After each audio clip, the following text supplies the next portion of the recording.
Chapter 26 of the Tao Te Ching, pronounced Tao Te Ching, is about weight, not heaviness as a burden, but as the thing that keeps everything else from flying apart. The original text in Mandarin pinyin.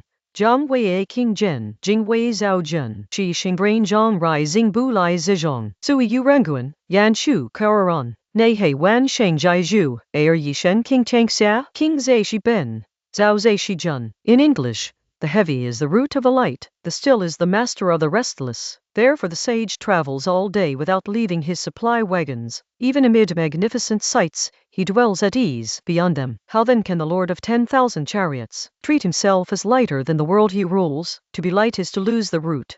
To be restless is to lose command. The first two lines set up the whole chapter. The heavy is the root of the light.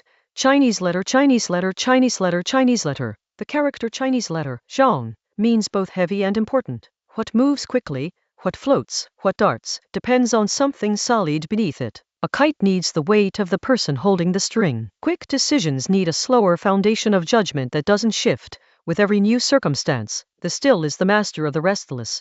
Chinese letter, Chinese letter, Chinese letter, Chinese letter. The word Chinese letter, zhao, is agitation, restlessness, the state of being easily moved. The chapter doesn't say restlessness is a flaw to eliminate. It says restlessness has a master, and that master is stillness. The person who can remain composed sets the terms for everything around them that cannot. Then the image of the supply wagons. The word Chinese letter, zīzhòng, refers literally to the heavy supply carts that a military force drags with it. Food, equipment, the things that make continued movement possible. The sage travels all day without leaving these behind. The image is specific. He's not stationary. He's moving through the world, encountering difficulty and change. But his center of gravity stays with him. The essential does not get left at the last camp. Then, even amid magnificent sights, he dwells at ease beyond them. The phrase Chinese letter, Chinese letter, Chinese letter, Chinese letter, yan shu chāorán, carries the sense of resting unhurriedly, like a swallow settling. Chinese letter means to transcend,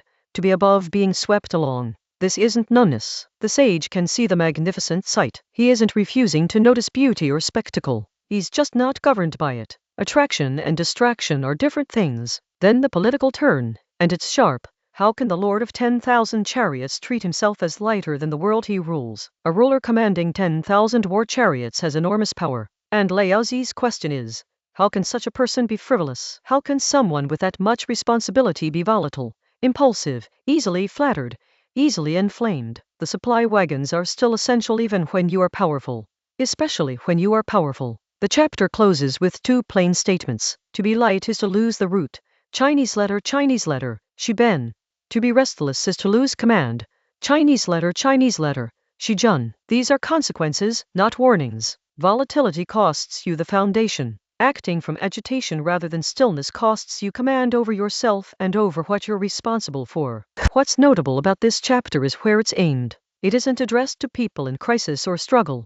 It's addressed to people with power and comfort. The Lord of 10,000 chariots isn't in danger. He has resources, position, security. And that's precisely when the trap opens. When life is going well, it becomes easy to move lightly through it. To be impulsive, to follow moods, to scatter attention toward impressive things rather than staying with what is essential. The chapter suggests this isn't just a personal weakness. It's a structural loss. The root goes, command goes, something load-bearing gives way. What does the alternative look like? A surgeon who doesn't hurry when the unexpected happens. A person mediating a dispute who doesn't match the heat of the people on either side. Someone who receives very good news and very bad news and remains, in both cases, the same person. Not because they're suppressing a response, but because something heavier in them is in charge of what happens next. The chapter doesn't offer a method for achieving this. It names what gravity does. It holds the light things up, and it commands the restless things. Whether you have it is another matter, but you can at least start by noticing when you've left the supply wagons behind. The heavy is the root of the light. Whatever moves quickly is held in place by something that does not. Chapter 27 follows.